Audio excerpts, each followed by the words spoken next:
Hello, and welcome to Conversations with Dr. Stephen Greer. This is Dr. Greer, and I'd like to thank the folks at the World Puja Network for hosting us every 2 weeks here to bring you updates on disclosureproject.org and cseti.org and the orionproject.org. And really excited about our program today. I have with me Amardeep Kaleka, who is an Emmy Award-winning filmmaker who has taken an interest in the subject of disclosure and contact, and he and I met first in November of 2011 and began to discuss the idea of a big project that would get this entire matter out before a new and larger audience around the world. And he has such amazing filmmaking skills. I mean, you can look at his work at his website, neverendinglight.com.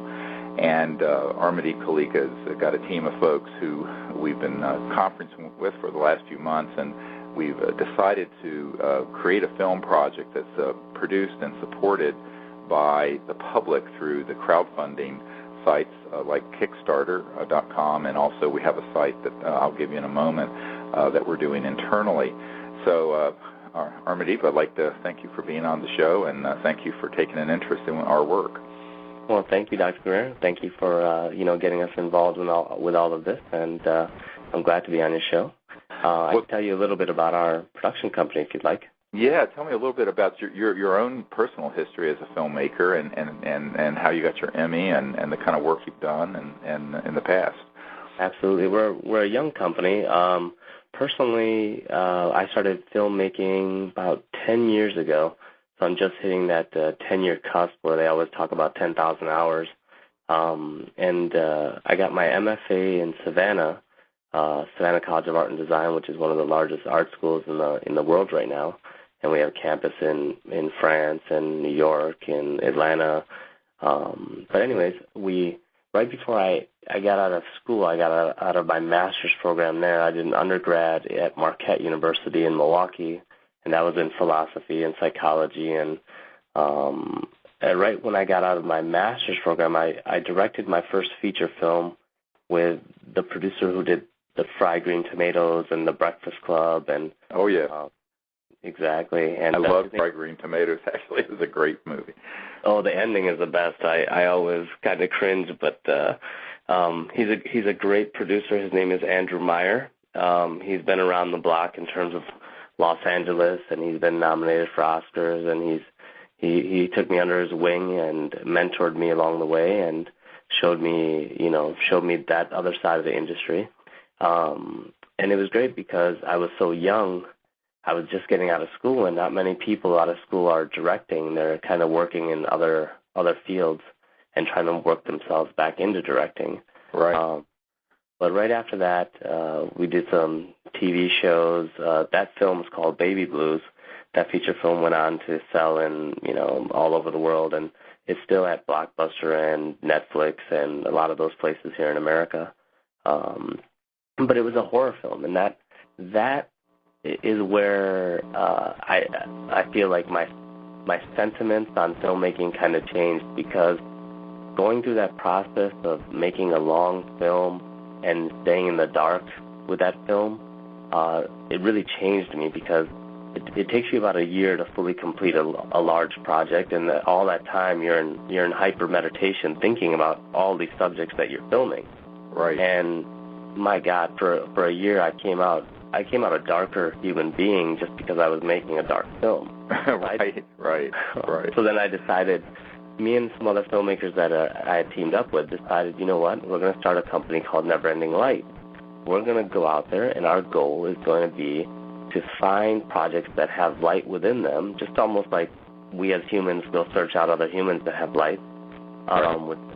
We went out and we were like, let's go find big projects, good projects that the world wants to see, that we want to make, that we can meditate on for as many months as we need to, because once you go down that rabbit hole of making a big production, it's going to change you no matter what. So, our first project was called Jacob's Turn, and it was a documentary about a child with Down syndrome who played baseball, and he was a really good baseball player. Oh, yeah, it's a great movie. Oh, thank you. And that's the one that went on to go win an Emmy. And so I decided, you know what, maybe this is the way the stars are aligning for me. I shouldn't take on subjects that don't have that what we call that never-ending light quality, like that thing inside of them that shines bright enough for you to go film, to meditate on for months, to shoot, to let your mind really go into there. And we were lucky enough also to find you guys and the Disclosure Project and CSETI. And I think you guys are in the same exact ballpark, and our response just on this initial crowdfunding kind of, again, shows us, just like that Emmy Award, that we're on the right path.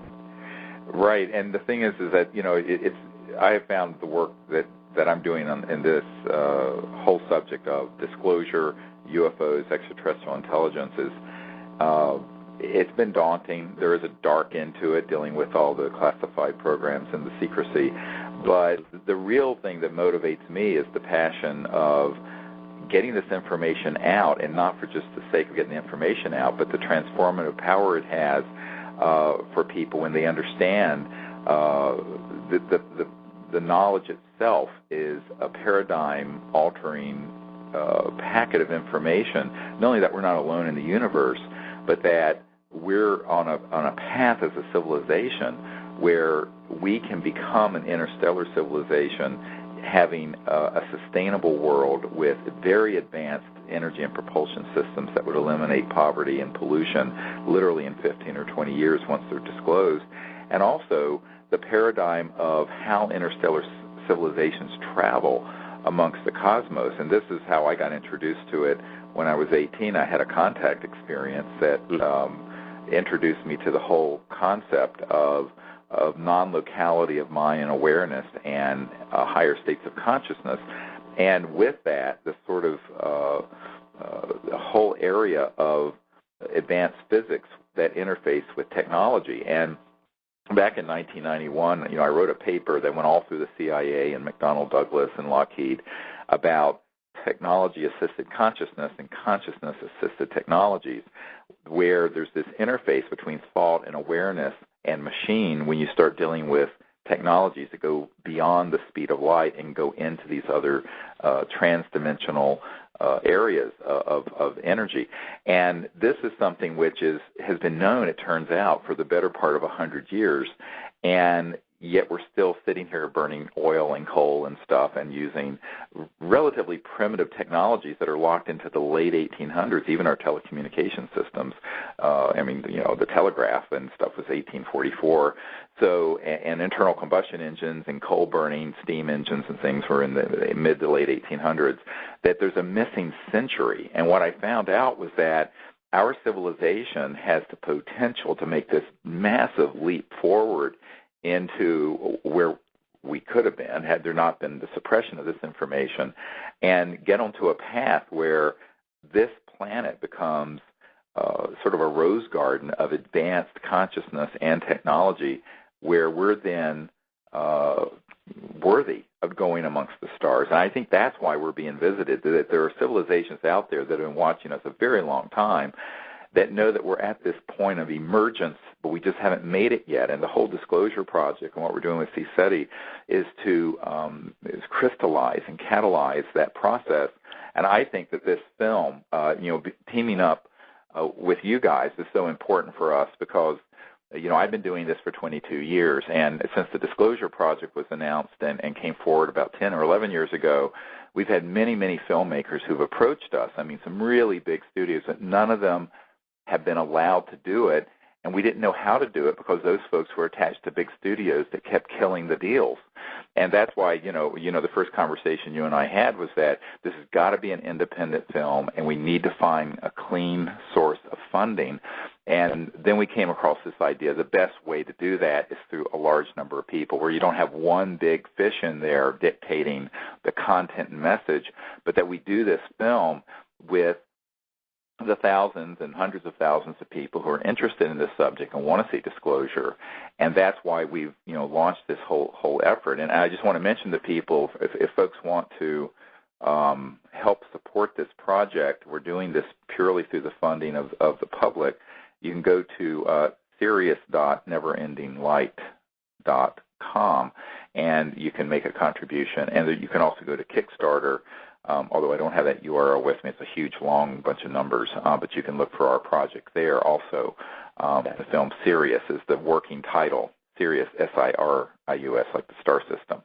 So, and this is what was exciting for those of you who've been following, this show on the World Puja Network for a number of years now, in meeting Mr. Kaleka, is that we have so much material. We have hundreds of top-secret witnesses, testimonies. We have the best archive of photos and videos. We have scientists who have actually built and worked on projects that deal with these very high voltage energy and propulsion systems that, if we can get funded, would bring us into a whole new civilization.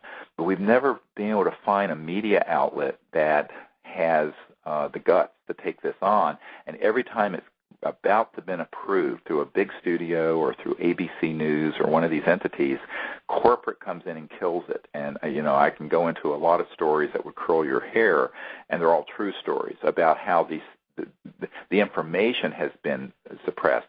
And the other thing that's changed, and I think, you and I have talked about this, Arm, that the media, the milieu has changed, where now there are, video streaming. There are all these outlets for getting information out to the public, whereas 10 years ago, Facebook didn't exist, YouTube didn't exist, live streaming didn't exist, Netflix didn't exist. There's so many things that exist now. In general, yeah. So, that's another thing if you could comment on, because you've had some great experience with that, and I think this is where we're going to be able to make a huge difference with this project that couldn't have been done 5 or 10 years ago. Absolutely. I think we're in that advanced mode of civilization right now where our communication technologies are far outgrowing our spiritual awareness or our ability to connect. What I love about what you guys are doing at the World Puja Network is, and I'm Indian by descent, so pujas in our, history or civilization go a long ways back. And yes.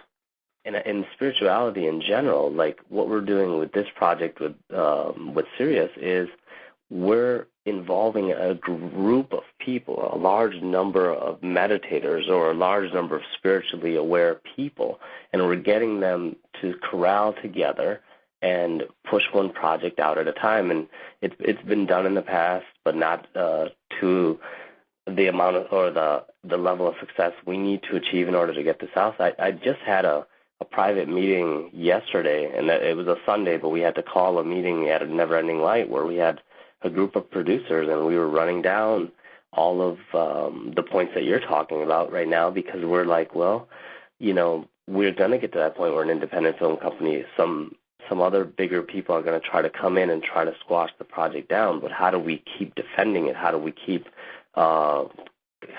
pushing it along, even though other people are going to step in and say, no, you can't do that. No, you can't do that.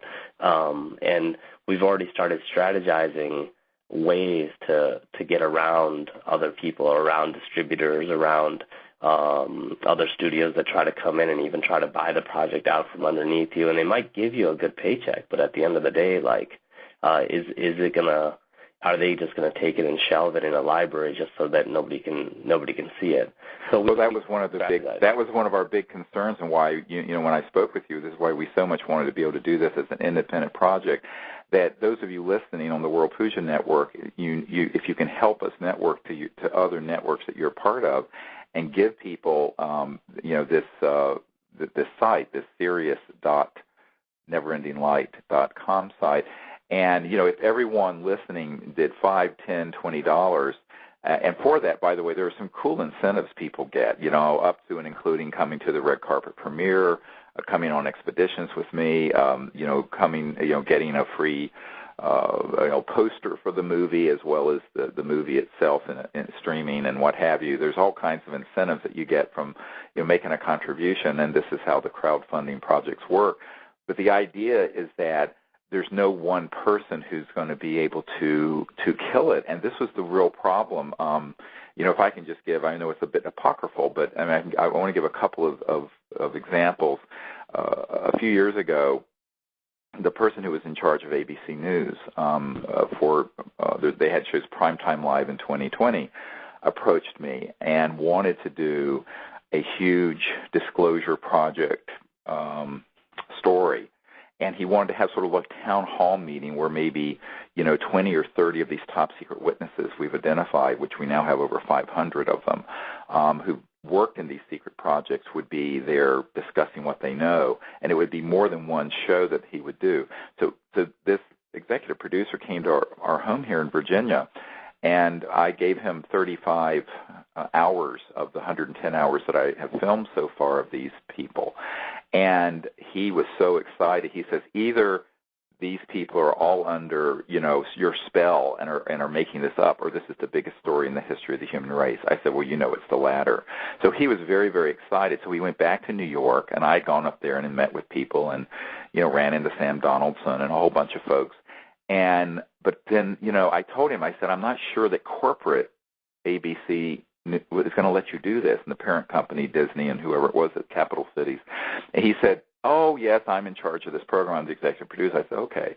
So 2 weeks later, this executive producer calls me up, and he says, Dr. Greer, they won't let me do this project. Yeah.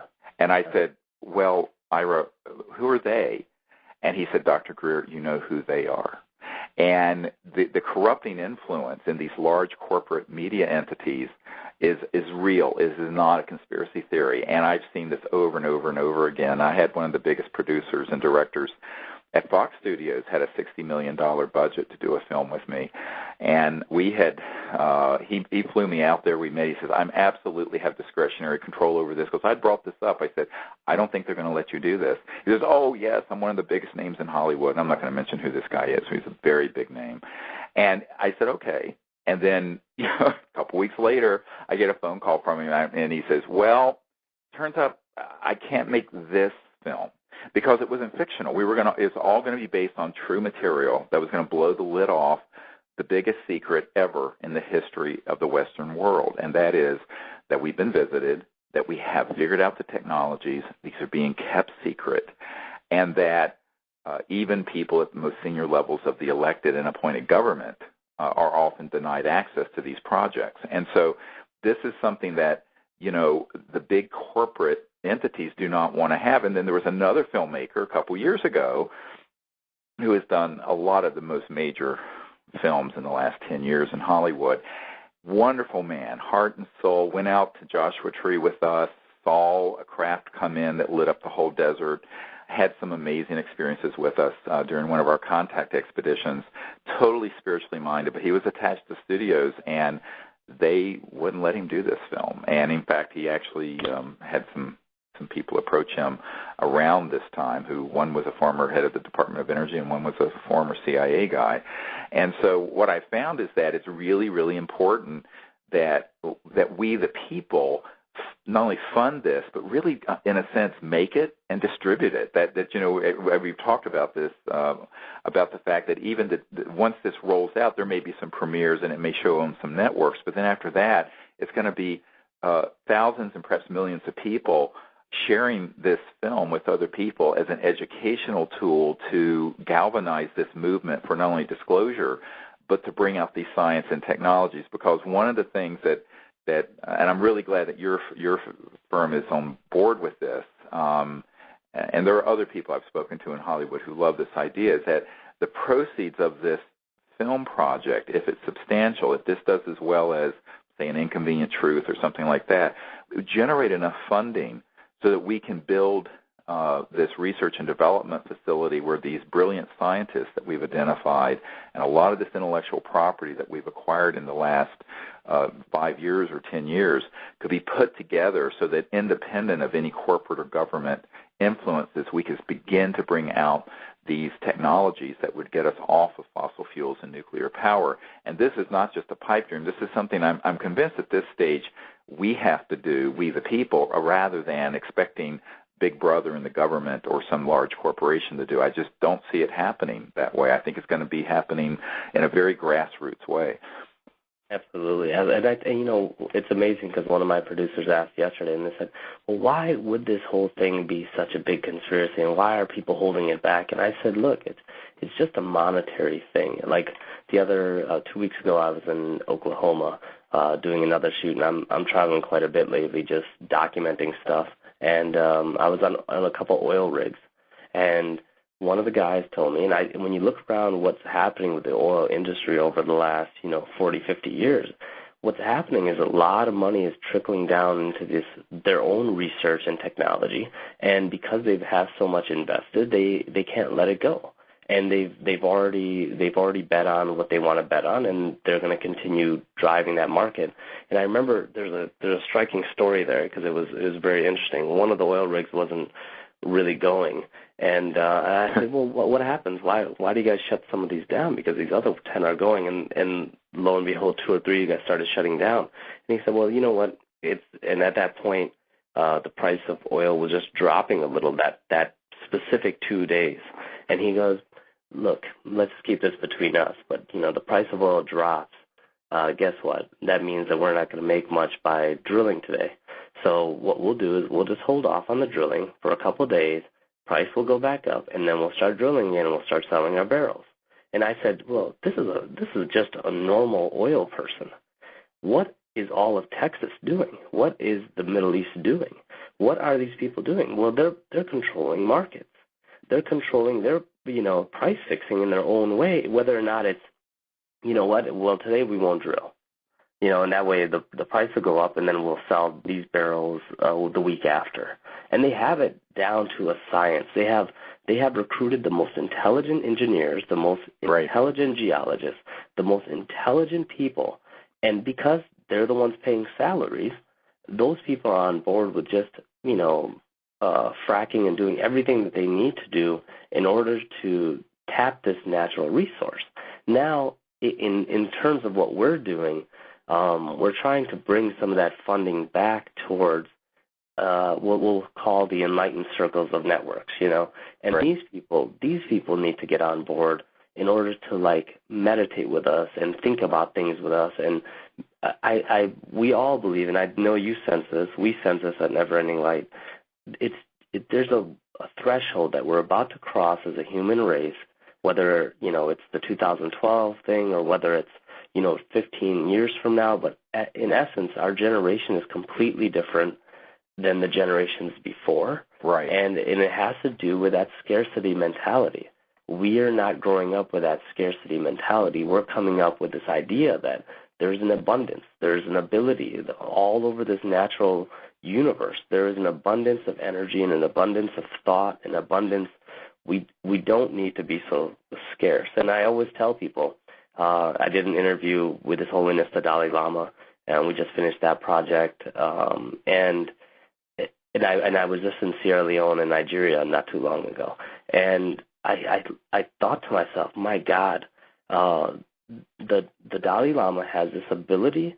He has this unbelievable faith that there is enough out there in the world, that there's enough laughter, enough joy, and it's contagious. Exactly. And the other thing to realize is that the good news about this, even though part of this project is going to be exposing who's been keeping this secret and why, and it does have to do with, I'll correct a little bit here, it's about money on exponentially, which translates to power. And one of the people I met with towards the end of the Bush administration, the George W. Bush administration, was the guy who was in charge of advising W on nuclear power issues. And he was a Harvard law guy, and I was at the University Club there near the White House with him. And he says, this whole thing about UFOs, yes, everyone knows it should have never been kept secret. But, the science behind it is too good. And he wasn't meaning too good to be true. He said it's too good in the sense that it's disruptive. And this is a guy in his 70s or 80s, kind of an old crudmudgeon Washington hand. And he said, we really can't allow something like this out because there's hundreds of trillions of dollars in commodities and oil trading and Goldman Sachs derivatives. and public utilities and all this stuff tied up in the current energy paradigm. And I said, yes, but we're cannibalizing the planet, and there's 7 billion people, 48% of whom don't even have running water or a toilet to go to the bathroom in, and that's a true statistic. There's so much poverty in the world. And I said, we cannot fix that with the zero-sum game of this scarcity mentality, just so the uber 0.00001% can maintain this death grip on power in the world, and that's what it's about. And he said, yes, but you know what? He was very interesting. He says, it doesn't really matter if you're liberal or conservative. Once you get into a certain level of position here, you don't want to rock the boat, and therefore everyone governs as a conservative, meaning we do not want change. So even if they say they won't change, once they get to that level of power, they realize that they don't want to see that change happen because they would have to manage it. It becomes very human. It's a very human story. And I'll never forget years ago when I was first collecting all these top-secret witnesses that the Disclosure Project has, my military advisor had met with an admiral who was in charge of CONUS, Continental United States Security, CONUS, and he said, you know what? Yes, I've heard of these things. They do exist. He says, but really my job is maintaining the homeostasis and the status quo of the world energy supply and macroeconomic system. This information would change that too much, and he says, I just want to get out of this command and retire and go fishing at my ranch in Wyoming. And he was very, very blunt about that. And so, this is a story of, sort of an old world view of a zero-sum game and everything being controlled top-down to a world where then every home and business and village would have its own energy source, where there would be this sort of liberating influence for this planet. But that also means that the people who currently have their hands on the levers of power would have to begin to loosen those a little bit. And this scares them, frankly. And so I think that there has to be leadership, and this is what we want to do with this film project, is to show that, prove this exists, but also show the new paradigm, not only in science and technology, but in consciousness, that can lead the planet out of its current sort of death spiral in many respects, environmentally and macroeconomically, into a completely, what I call a global spring, not just the Arab Spring or a Middle East spring, but a global springtime that is a totally new course being chartered.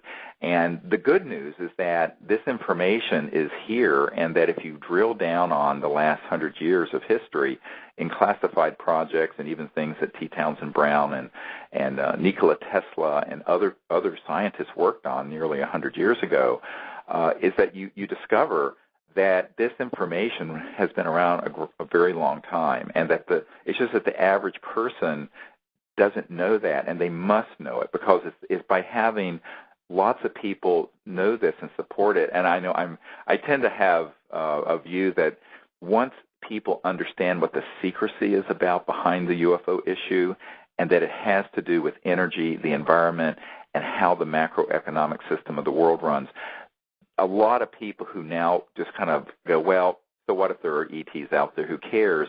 They're going to go, oh, it's not so much about ETs out there. It's about us. It's about humans. It's about how we're going to live on this planet, how we're going to be able to function 50, 100, 1,000, 200,000 years from now.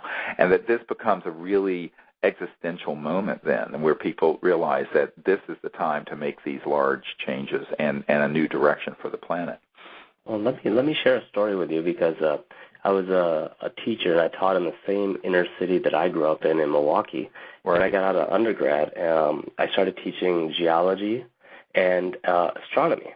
And I was teaching it to inner city kids, and they were only in 6th and 7th grade, and they were quite young. And they were inner city kids. Most of the other people around us say, oh, why are you guys teaching astrophysics to inner city kids? They're never going to understand it.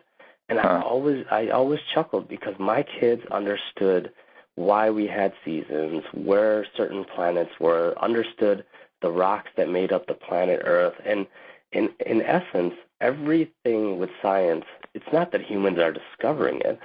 It's already been there. Helium has been there. Oxygen has been there. We're starting to label it.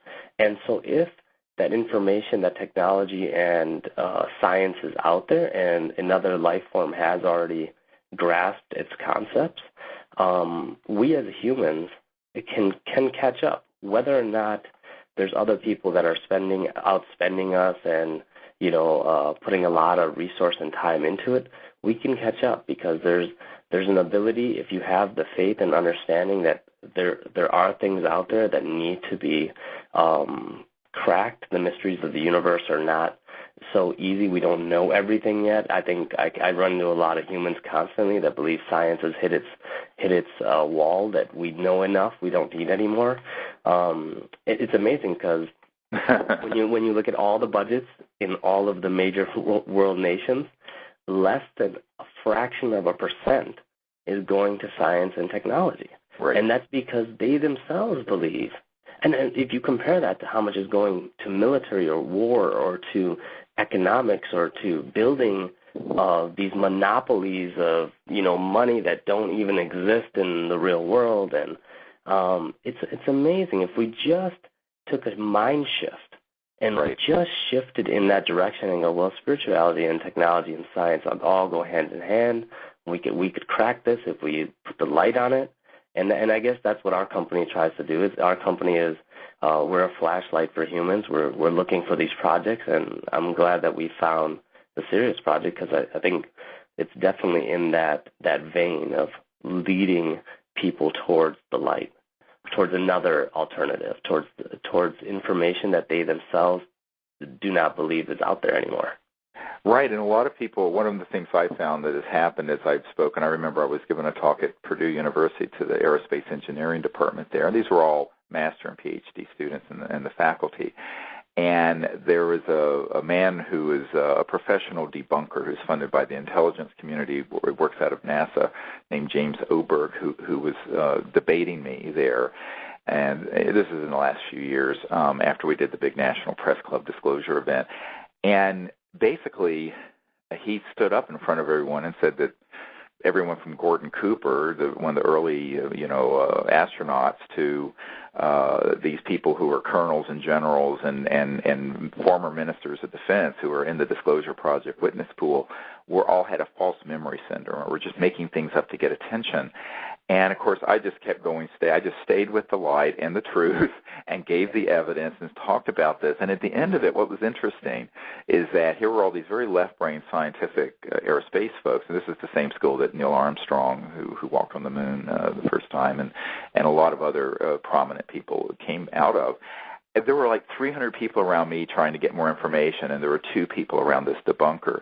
So people, when you present the information in a truthful way, in a sincere way, but also connect it to relevancy, why does it matter if there's intelligent life out there? Well, it matters, number one, because that alone would be one of the biggest acknowledgments and discoveries in human history. But number 2, it reframes our view of humanity, that, these tribalistic differences we have seem really pretty insignificant, and that we have to realize that the conscious life of the universe is on a continuum, and that we are part of that continuum, and it's a singularity in reality, the nexus, the center point of consciousness. As this very famous Schrodinger, who invented particle wave theory, which became the foundation of quantum mechanics back in the early 1900s, he said the total number of minds in the universe is one. That is, it is a singularity. And this is not a trivial issue, and it's been proven by Dr. John at the Princeton Engineering Anomalies Research Lab. It's been proven in a lot of the work that Rupert Sheldrake has done with morphogenic fields.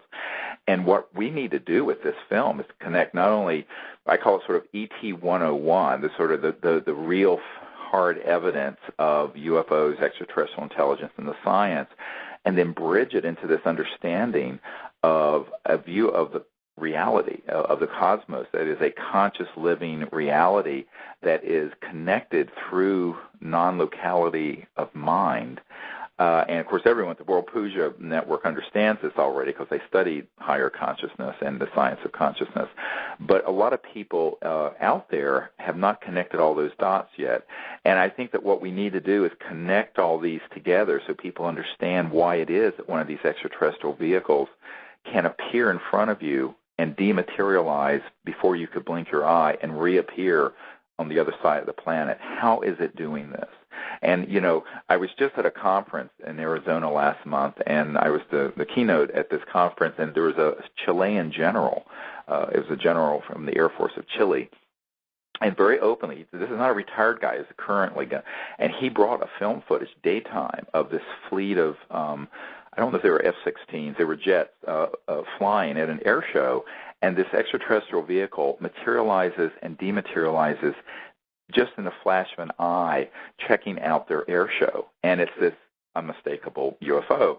And this was recent. And so this is the kind of information and footage that needs to be put in there, but in a context where people understand trans-dimensional physics and how that then connects to very higher understandings that is in the Vedic understanding of consciousness and thought. Because ultimately, to me, what we need to do is to bring people up to date to what they should have known by the mid-1950s on science and technology and UFO issues. And then from the 1950s on, the incredible work that's been done in the science of consciousness and non-locality of mind, and connect those dots together so that the world gets caught up for what I call is the missing century, this last 100 years where, because of ridicule and secrecy and macroeconomic and power agendas, so much of this information has been kept secret, and we need to just open up, pull the curtain back, and present this. And the thing is that I'm no kind of filmmaker. I mean, everyone knows that everything we have at disclosureproject.org was homemade. I mean, the videos we have, literally, I did that on with the iMovie on my Mac computer 10 years ago. There was a man who then did the editing to make our 2-hour and 4-hour DVDs, who did it on his child's Macintosh in his spare time, and he was a administrator at Laser Pacific, which is a post-production editing house in the LA area, and he just did this in his free time. So we've never had someone of your caliber as a filmmaker who have the skill set, your production team, and you have, to take all this evidence and information we have and put it into something that would be so compelling that it could be shown worldwide at premieres around the world and then go viral. And that's what we want this to do. And if it's done well, I think it will raise enough funds so that we can then make the next step, which is a series of media products that would come out, as well as to fund this research and development effort that would bring out these sciences and technologies. Because I can tell people who've been following the OrionProject.org, we never raised enough money to open a facility, but we got far enough with that to identify the people, the personnel, and the intellectual property. We have, for example, a cache of documents and a computer disk that was given to us by an intelligence contact that has thousands of patents and designs on it that were confiscated by the intelligence community. But those have to be studied, researched, and built up, and we have this, and it's in secure places, even offshore. My point is that we have all this in potential, but we don't have the resources to actually put the people together, get the equipment in a lab, pay for the personnel, and this is what we want to do. And a lot of people have asked me, well, why don't a lot of the people who are very wealthy, who are concerned about the environment, do this? I said, they're afraid. Oh, yeah. And this is why I think the ultimately we have got to empower the people, because the people, the average person, isn't afraid. And the average person, and if we have 1 million people who each streams this movie for $5 or $10, we would have enough funds to do this scientific research project. And I think that's a much more likely way of doing it, because in the last couple of years after Obama got elected, we actually paid to have a grant done professionally that went through the Department of Energy ARPA-E program, where they were doing all the alternative energy stuff. They wouldn't even consider what we were suggesting. They only funded things that were tinkering around the edges maybe of a little wind and solar or what have you, but they didn't do anything with these really very high voltage transdimensional sciences. And we weren't surprised by that. We thought we would give them a chance, but they were completely non-responsive. And this brings me back to the point that ultimately this is in each of our labs. And the way that you guys who are listening and your friends and family and networks can help is to go to Sirius.neverendinglight.com and make a contribution, or to Kickstarter. If you put in Sirius in their search engine on Kickstarter, the project will come up there for you if you want to go to Kickstarter.com. So. And it's amazing. There's a paradox. There's a paradox of you gain more power in this world, or you gain more wealth or resource. And I mean, we all have to look at that for a second, because wealth in general, whether it's landowning or having monetary wealth, it's a sort of monopoly money. And I'm not going to go into that because that could take a while, Right. Landowning, I can go into the very firm example of landowning in terms of the Native Americans. Oh. I mean, they had this land, and you're part Native American, and I'm Indian, and my ancestors came over to this country a long, long, long time ago. And the thing is, there's no such that paradox of I have power, I don't want to lose it. That starts to make you weak and starts to make you feel like you don't want to get outside of that circle. And then the other way, the people who believe they are powerless, group them together, and they are powerful. That's exactly what we're trying to do here. We're trying to say, look, if we can get the masses together in order to back a project like this, or even to throw their positive energy, like retweet this, put this on Facebook, tell your friend about it, talk about it, like open up the discussion, go to the library, pick up a book and just look at it, look up Tesla, look up any of the things that we're talking about. That is going to make everybody more powerful. And essentially that creates that cosmic shift, or that mind shift for humans. And that paradox is alive and well in our civilization right now. So this project in general, we hope to put this project out there in a way that people will be motivated to do the next 12 steps that you just discussed, which would be, let's try to set up a very secure system for intelligent engineers who are trying out new technologies to have a place where nobody can know about them. They can stay anonymous and nobody can come after them, because you and I both know that people do confiscate your technology or confiscate your prototype, or they do get your papers, or they do break into your house and all of a sudden ransack it. It's not a safe world. And of course, one of those stories is going to scare 100 younger engineers from doing it. And that's right. And fear is the mind killer, as they say. And what I found is that, we a couple years ago, we had a man under contract with the Orion project to build up one of these prototypes. And he has worked, his story was that he came out of the University of Washington, and he was tutored by a man, William S. Bender, Professor Bender, and some others who had built in classified projects these so-called anti-gravity systems and energy systems that were transdimensional back in the 60s and the 50s and 60s. And so he studied under them, and then he started a company that was doing this. Well, about the time he had his prototype working, he had some jackbooted thugs came in with a national security order and seized the device, the equipment, and all of his intellectual property, and said, this is going into, quote unquote, the vault, and you are now working for us. And when he surfaced, he told us, the intelligence community owns my soul. I'm quoting. And I said, yes, I understand that. And he, however, his immediate handlers or management team said that, you should work with Dr. Greer to at least get out, not the things that fly, but the things that would create this sort of energy paradigm shift. And so he started on that path. And no sooner had he started on that path within a couple of months, and he was doing this in his spare time, because he was still working in an underground facility near the Redstone Arsenal, Huntsville, Alabama. No sooner had he started that than a former CIA director who had become chief counsel for Booz Allen Hamilton and a lot of the big Beltway bandits in Washington came down with a team of people and threatened him, his family, and just basically he was so intimidated. But see, it was because we were trying to do this without adequate resources. And so when the few thousands we got through the Orion project, what we could do with that is just basically give grants to people who are kind of on their own, because you really can't build and outfit a research and development facility for a few $1,000s. I mean, let's get real. But so we were trying to do what we could, but in each case, it was too easy to take those folks down. What we have got to do is to articulate this vision, put out all the best evidence we have, make a call for new evidence, which we're going to do as we go into production on this, Amardeep, and then have the resources as a consequence of further galvanizing the worldwide disclosure movement so that we can actually do this properly and in a secure way.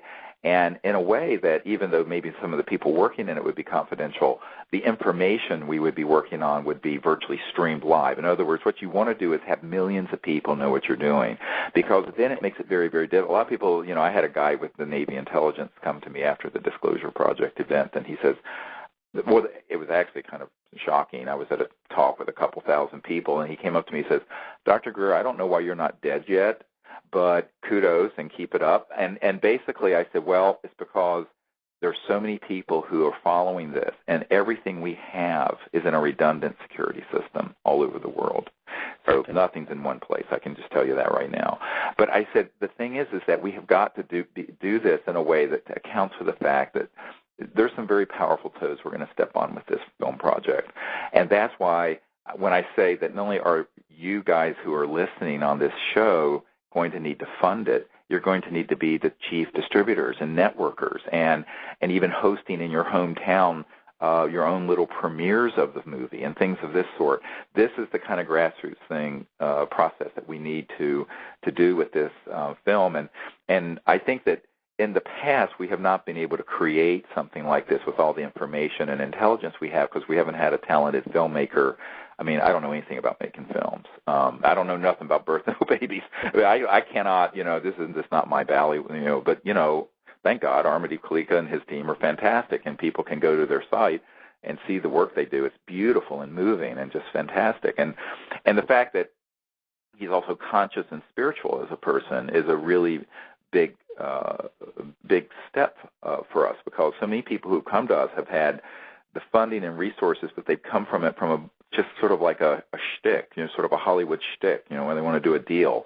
And I'm going, no, this has got to be something where there's heartfelt passion about doing something wonderful for the world, And if that's not there, then it's just going to be sort of an empty shell of what it could be. Well, it's kind of interesting because, this is how we hire at Never Ending Light. We don't, the money and everything involved with it, like when people come to us and if they don't have that fire and passion for a project, they can't even be considered, because at the end of the day, the money, no matter what, and this is coming from that place of abundance, guys. Like I continuously tell everybody in my team, have that mentality of abundance. Do not go down that mentality of scarcity, because you will act like a Charles Taylor, or you will do things that are just different than humanity. Right. So for me, I always tell every one of my employees, don't worry, everything's all right. Like financially, you'll always be set. You'll always be, we'll take care of you. But have that passion, because you gotta have that no matter what. Because if your modus of operandi is gonna be material, I venture to think you're in more trouble now than you ever have been before, because right. Once that happens, I mean, I fear to think about your human relationships with your family or your loved ones or your children, or all of the other human relationships that don't operate on material things.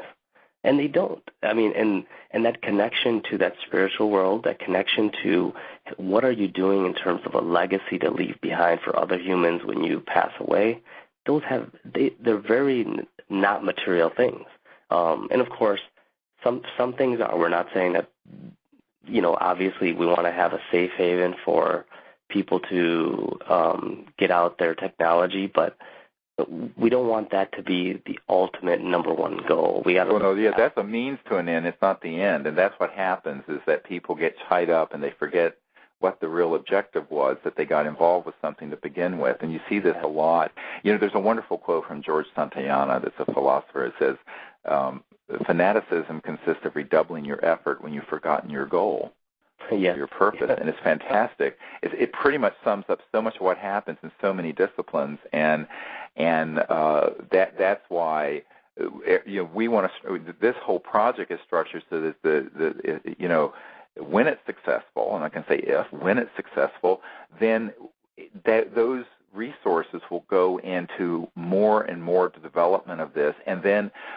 even the way we've structured our efforts with the energy research projects, the proceeds from that would go to, say, gift these technologies and these systems to very poor areas. I mean, for example, you have whole areas of India, Africa, Latin America, Asia that have no electrification. A lot of people don't realize that. There's nothing. And if you had a new energy system like this that was relatively inexpensive, that could generate this kind of power, you could transform the world without people cutting down the rainforest to make charcoal to cook their food.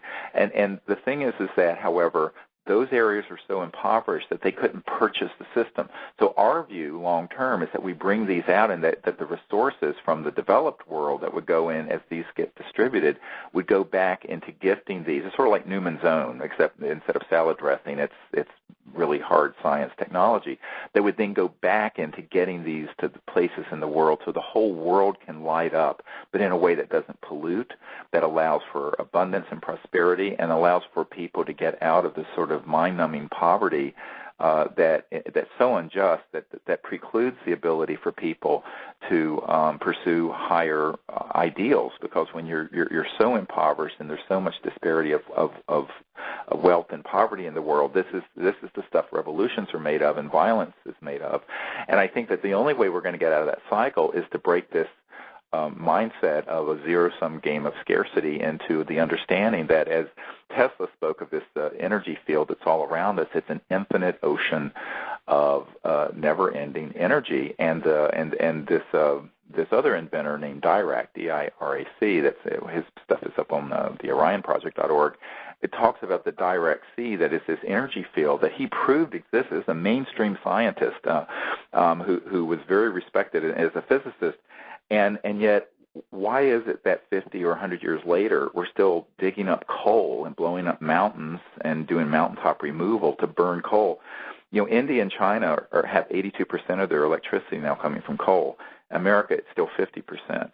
And so this is just not a sustainable paradigm. And the only way that's going to change, because of the kind of money and power that's tied up in the current system, is for people who are not attached to the money and power to do this for the right reasons and to empower other people to be part of it. And this is what is so exciting about this film project. It sounds like it's just another educational film project. It isn't.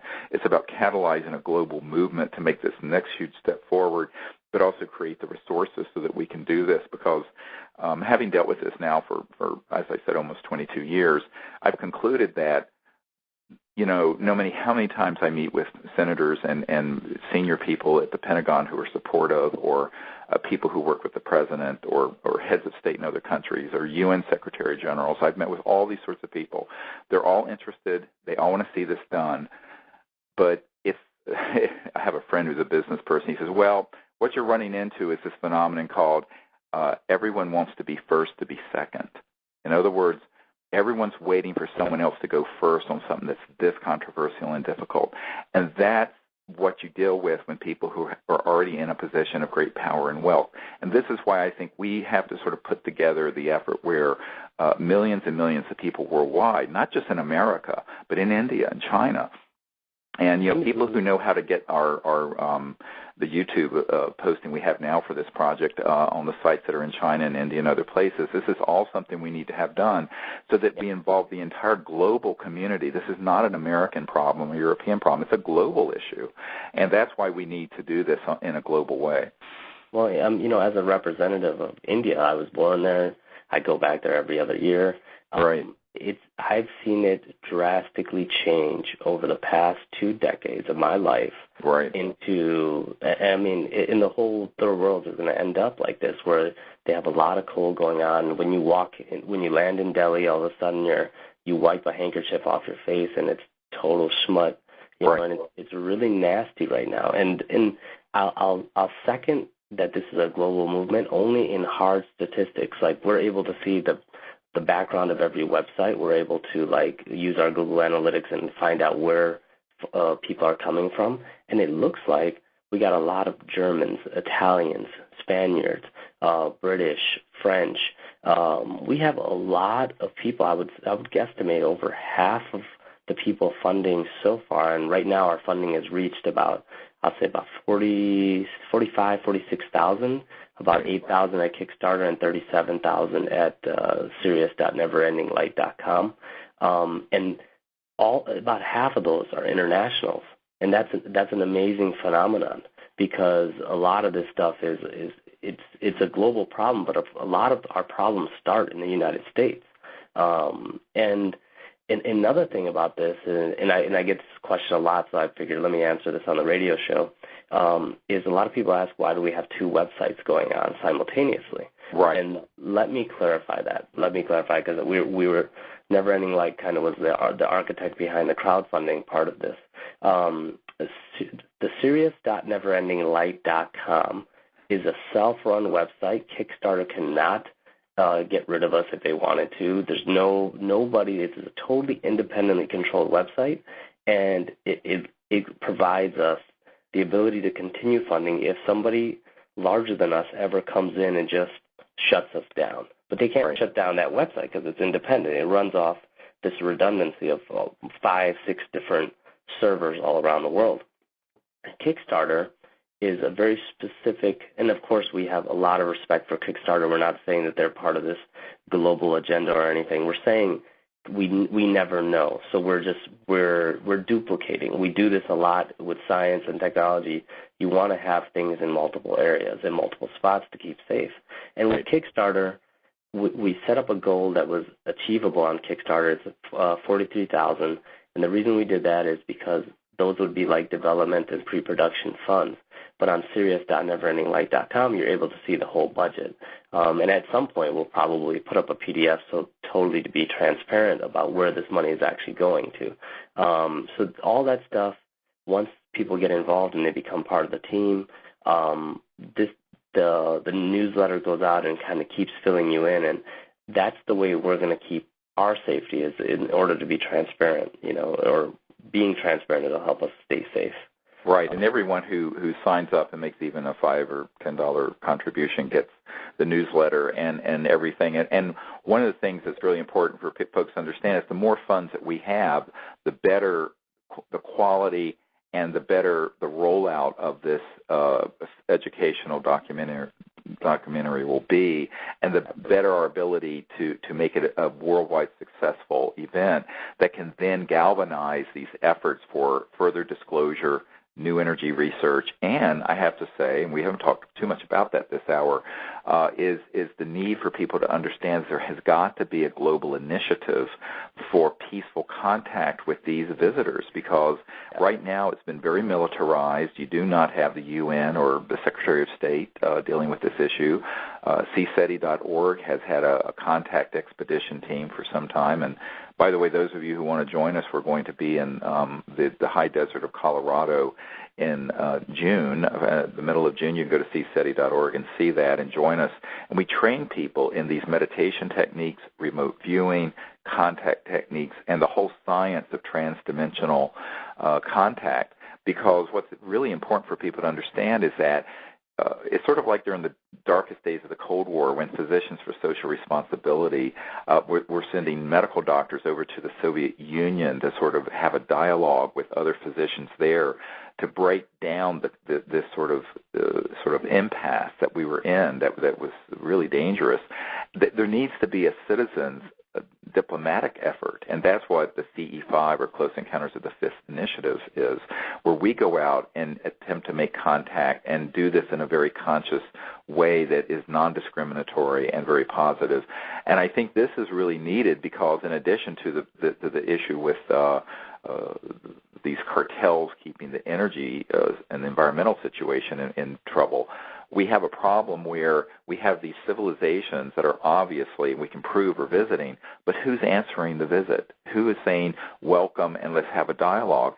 We're not having this. The White House isn't dealing with this because, frankly, I put together the briefing for this president and for the last two, and those folks, even though if they know about the subject, they're not in control of the operations that deal with it. And when they ask about it, they're told it's none of their business. I have a friend who was at a recent meeting with Jimmy Carter, and someone asked, what was it like being the most powerful man in the world? And Jimmy Carter said, well, I wasn't that man. And everyone was stunned. It was at a dinner party, and they said, "What did you mean?" And President Carter said, "Well, there were things that I apparently didn't have a high enough clearance for. I was only the president." And people said things like, "What, UFOs?" And Jimmy Carter said, "Yes, that and more." Okay. And this is a true story. And so I think that people have to understand that even on the level of showing a face of humanity to these interstellar visitors that is non-militaristic, enlightened, and peaceful, this is something that we, the people, need to do, and that's going to be part of this project, is to get that concept out to the world population. Absolutely, and I think what strikes me is when we're looking at the last, let's say, 3,000 years of human existence, is there has been a steady stream of attack on spirituality over the last, I would say, 1,300 years. Right. And it's been done at the hands of materialists. It's been done at the hands of people who do want everybody to think in line with them and think that there's a scarcity on resource and that there's certain things that they do or control land, like, for example, people selling land. That wasn't in the Native Americans' glossary at the time. Right. They didn't really, who would think that? Like, why would you sell land? Like, it doesn't make sense. Right. And this steady attack that has gone on for some, 1,500 years has led us into a situation where the materialists are calling the shots now. They are the ones trying to create contact or have created contact and are the first, intelligent life elsewhere, they're going to meet these people. And I venture to think as well, somebody who believes in the spirit and the ability to, like, transcend the human body, I do believe that we need these spiritualists or these networks of spiritualists to get together and say, look, like, we can create this contact. We have the antenna inside of us. We've always had that antenna. It's not a radio wave antenna, or it's not a microwave antenna. It's something way different. And what is it? I mean, we might not be able to scientifically tell you at this point, but experientially, we know that other people have done it. And not only that, but there is a huge amount of science, actually, that just is, again, another area of sort of forbidden science that's come around in the last 20 years that does establish scientifically the non-locality of mind and the ability of the mind and consciousness to be in an omnipresent field, a resonant field. And this is what's really exciting. And these are some of the dots we can connect in this film that they're going to do one aha moment after another. And this is what's really exciting about it. And by the evidence we have being combined with someone who's a great storyteller and filmmaker like Amardeep Kaleka, it's really exciting for us. And we're about out of time. I just want to thank you, Mr. Kaleka, for doing this with us, and I hope to have you again on this show to discuss and update everyone. As of right now, we have over 500 people who have already contributed in the last 2 or 3 days, and we've already raised over $46,000. Ultimately, we'd like to raise at least $250,000. So if people can post on their Facebook and Twitter and their social networking and their email list what we're doing and get the word out, I very much appreciate it. And this is a project of love for all of us, and I think that with everyone's help and success, we're not only going to be able to make an enormously important and history-impacting film, but also get it distributed through you guys who are listening, because I really think that ultimately we're going to rely on the people to get the word out for us, because we're not going to have a $60 million advertising budget like movies do, but we're going to have you guys who are listening helping us. So I want to thank everyone who has been contributing and will be contributing, and I want to thank you, Amardeep, for helping us. Well, thank you, Dr. Greer, and I want to always commend you for all your efforts. And I have to just reiterate, everybody out there, this has been a very successful 3 or 4 days, and it's been amazing. And I think we're doing far better than most people in the crowdfunding phase because these networks already exist. Everybody out there is already at the point where they want this out. And thank you so much for having me on the radio show. Oh, thank you. We'll do it again soon. And I'd like to thank the folks at World Puja Network for hosting us here every 2 weeks. And until next time, you guys keep looking up. And thanks for your help and support. God bless. This is Dr. Stephen Greer. Bye-bye.